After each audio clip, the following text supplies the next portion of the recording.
नमस्कार दोस्तों। आज का टॉपिक है असहयोग आंदोलन। अपनी प्रसिद्ध पुस्तक हिंद स्वराज जो 1909 में लिखे थे, महात्मा गांधी जी ने कहा था कि भारत में ब्रिटिश शासन भारतीयों के सहयोग से ही स्थापित हुआ था और यह शासन इसी असहयोग के कारण चल पा रहा है। अगर भारत के लोग अपना सहयोग वापस ले लें तो साल भर के भीतर ब्रिटिश शासन ढह जाएगा और स्वराज की मांग की स्थापना हो जाएगी। गांधी जी का सुझाव था कि यह आंदोलन चरणबद्ध तरीके से आगे बढ़ना चाहिए। सबसे पहले लोगों को सरकार द्वारा दी गई पदवियां लौटा देनी चाहिए और सरकारी नौकरियों, सेना, पुलिस, अदालतों, विधायी परिषदों, स्कूलों और विदेशी वस्तुओं का बहिष्कार करना चाहिए। अगर सरकार दमन का रास्ता अपनाती है तो व्यापक सविनय अवज्ञा अभियान भी शुरू किया जाना चाहिए। सन 1920 की गर्मियों में गांधी जी और शौकत अली आंदोलन के लिए समर्थन जुटाते हुए देश भर में यात्राएं कर रहे थे। अधिवेशन का आयोजन सितंबर 1920 में असहयोग आंदोलन के कार्यक्रम पर विचार करने के लिए कलकत्ता, जो वर्तमान में कोलकाता है, कांग्रेस महासमितियों के अधिवेशन का आयोजन किया गया। इस अधिवेशन की अध्यक्षता लाला लाजपत राय ने किया था। इसी अधिवेशन में कांग्रेस ने पहली बार भारत में विदेशी शासन के विरुद्ध सीधी कार्रवाई करने, विधान परिषदों का बहिष्कार करने तथा असहयोग सविनय अवज्ञा आंदोलन को प्रारंभ करने का निर्णय लिया। कलकत्ता अधिवेशन में गांधी जी ने प्रस्ताव पेश करते हुए कहा था कि अंग्रेजी सरकार शैतान है, इसके साथ सहयोग संभव नहीं। अंग्रेज सरकार को अपने भूलों पर कोई दुख नहीं है, अतः हम स्वीकार कर सकते हैं कि नवीन व्यवस्थापिकाएँ हमारे स्वराज्य का मार्ग प्रशस्त करेंगी। स्वराज्य की प्राप्ति के लिए हमारे द्वारा प्रगतिशील अहिंसात्मक असहयोग नीति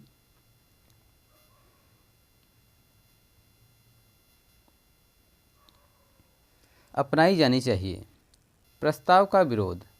गांधी जी ने इस प्रस्ताव का विरोध करते हुए एनी बेसेंट ने कहा था, यह प्रस्ताव भारतीय स्वतंत्रता को सबसे बड़ा धक्का है।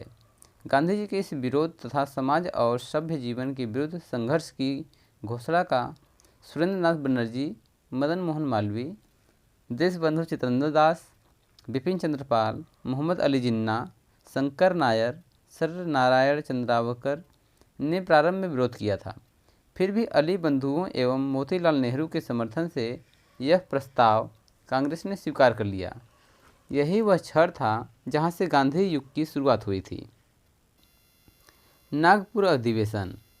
दिसंबर सन 1920 में कांग्रेस के नागपुर अधिवेशन में एक समझौता हुआ और असहयोग कार्यक्रम पर स्वीकृति की मुहर लगा दी गई तथा दो महत्वपूर्ण निर्णय लिए गए। पहले निर्णय के अंतर्गत कांग्रेस ने अब ब्रिटिश साम्राज्य के भीतर स्वशासन का लक्ष्य त्याग कर ब्रिटिश साम्राज्य के भीतर और आवश्यकता हो तो बाहर स्वराज्य का लक्ष्य घोषित किया जाए।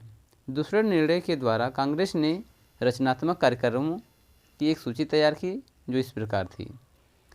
पहला, सभी वयस्कों को कांग्रेस का सदस्य बनना चाहिए। दूसरा, 300 सदस्यों की अखिल भारतीय कांग्रेस समिति का गठन किया जाना चाहिए। नंबर 3, भाषाई आधार पर प्रांतीय कांग्रेस समितियों का पुनर्गठन किया जाना चाहिए। स्वदेशी वस्तुओं अर्थात मुख्य हाथ की सिलाई, कताई, बुनाई का प्रोत्साहन देना चाहिए।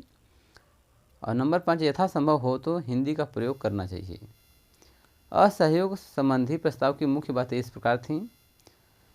सरकारी उपाधि एवं अवैतनिक सरकारी पदों को छोड़ दिया जाए। नंबर 2, सरकार द्वारा आयोजित सरकारी तथा अर्ध सरकारी उत्सवों का बहिष्कार किया जाए। स्थानीय संस्थाओं की सरकारी सदस्यता से इस्तीफा दिया जाए। नंबर 3, सरकारी स्कूलों एवं कॉलेजों का बहिष्कार तथा वकीलों के द्वारा न्यायालय का बहिष्कार किया जाए। नंबर 4, आपसी विवाद पंचायती अदालतों के द्वारा निपटाया जाए। नंबर 5, विदेशी सामानों को पूर्णतः बहिष्कार कर दिया जाए। रचनात्मक कार्य में असहयोग आंदोलन की सफलता के लिए गांधी जी द्वारा चलाए गए रचनात्मक कार्यक्रमों में शराब का बहिष्कार, हिंदू मुस्लिम एकता एवं अहिंसा पे बल, छुआछूत से परहेज, स्वदेशी वस्तुओं का प्रयोग, हाथ से कते या बुने खादी कपड़ों का प्रयोग, कांग्रेस के झंडे के नीचे समस्त राष्ट्र को एकत्र करना, कड़े कानूनों की सविनय अवज्ञा कर देना आदि शामिल था। गांधी जी ने आश्वासन दिया कि असहयोग के तरीकों को अपनाते हुए यदि इन कार्यक्रमों पूरी तरह से अमल हुआ तो 1 वर्ष के भीतर आज़ादी मिल जाएगी, किंतु ऐसा न हो सका। आंदोलन की प्रगति। आंदोलन शुरू करने से पहले गांधी जी ने कैंसर-ए-हिंद पुरस्कार को वापस लौटा दिया। अन्य सैकड़ों लोगों ने भी गांधी जी के पदचिह्नों पर चलते हुए अपनी पदवियों और उपाधियों का त्याग कर दिया। राय बहादुर की उपाधि से सम्मानित जमनालाल बजाज ने भी यह उपाधि वापस कर दी। असहयोग आंदोलन गांधी जी ने 1 अगस्त 1920 को प्रारंभ किया था। इसमें कोई अधिवेशन नहीं हुआ था। पश्चिमी भारत, बंगाल एवं उत्तरी भारत में असहयोग आंदोलन को अभूतपूर्व सफलता मिली थी।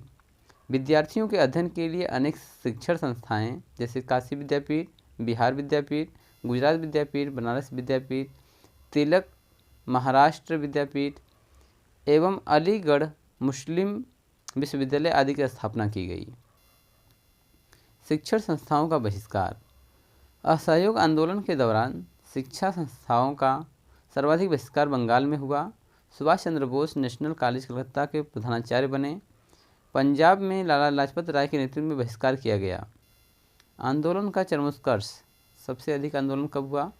1919 के सुधार अधिनियम के उद्घाटन के लिए ड्यूक ऑफ कर्नाट के भारत आने पर विरोध एवं बहिष्कार किया गया।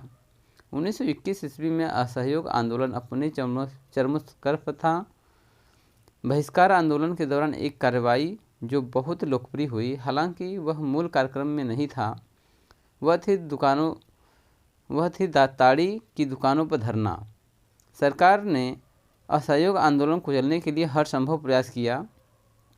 4 मार्च 1921 को ननकाना के एक गुरुद्वारे, जहां पर शांतिपूर्ण ढंग से सभा का संचालन किया जा रहा था, पर सैनिकों के द्वारा गोली चलाने के कारण 70 लोगों की जान चली गई। 1921 में लॉर्ड इरविंग के भारत के वायसराय बनने पर दमन चक्र कुछ और ही कड़ाई से चलाया गया। मोहम्मद अली जिन्ना, मोतीलाल नेहरू, चित्तरंजन दास, लाला लाजपत राय, मौलाना अब्दुल कलाम आज़ाद, राजगोपालाचारी, राजेंद्र प्रसाद, सरदार पटेल जैसे नेता गिरफ्तार कर लिए गए। मोहम्मद अली पहले नेता थे जिन्हें सर्वप्रथम असहयोग आंदोलन में गिरफ्तार किया गया था। प्रिंस ऑफ वेल्स का बहिष्कार। प्रिंस ऑफ वेल्स जो है ब्रिटेन के राजा थे।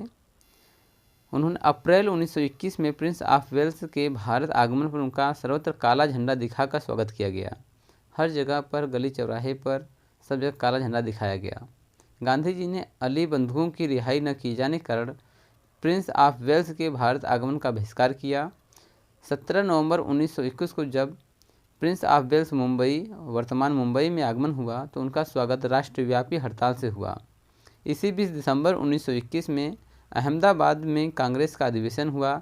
यहाँ पर असहयोग आंदोलन को तेज करने एवं सविनय अवज्ञा आंदोलन चलाने की योजना बनाई गई। आंदोलन समाप्ति का निर्णय। इसी बीच 5 फरवरी 1922 को देवरिया जिले के चौरी चौरा नामक स्थान पर पुलिस ने जबरन एक जुलूस को रोकना चाहा। इसके फलस्वरूप जनता ने क्रोध में आकर थाने में आग लगा दी, जिसमें एक थानेदार एवं 21 सिपाहियों की मृत्यु हो गई। इस घटना से गांधी जी स्तब्ध रह गए। 12 फरवरी 1922 को बारदौली में हुई कांग्रेस की बैठक में असहयोग आंदोलन को समाप्त करने का निर्णय लिया गया। गांधी जी ने यंग इंडिया में लिखा था कि आंदोलन को हिंसक होने से बचाने के लिए मैं हर एक अपमान, हर एक यातनापूर्ण बहिष्कार, यहाँ तक कि मौत भी सहने के लिए तैयार हूँ। अब गांधी जी ने रचनात्मक कार्यों पर जोर दिया था। 13 मार्च 1922 को गांधी जी को गिरफ्तार कर लिया गया तथा न्यायाधीश ब्रूमफील्ड ने गांधी जी को असंतोष भड़काने के अपराध में 6 वर्ष की कैद की सज़ा सुनाई। स्वास्थ्य संबंधी कारणों से उन्हें 5 फरवरी 1924 को रिहा कर दिया गया। और यहीं पर ये टॉपिक जो है समाप्त होता है। धन्यवाद।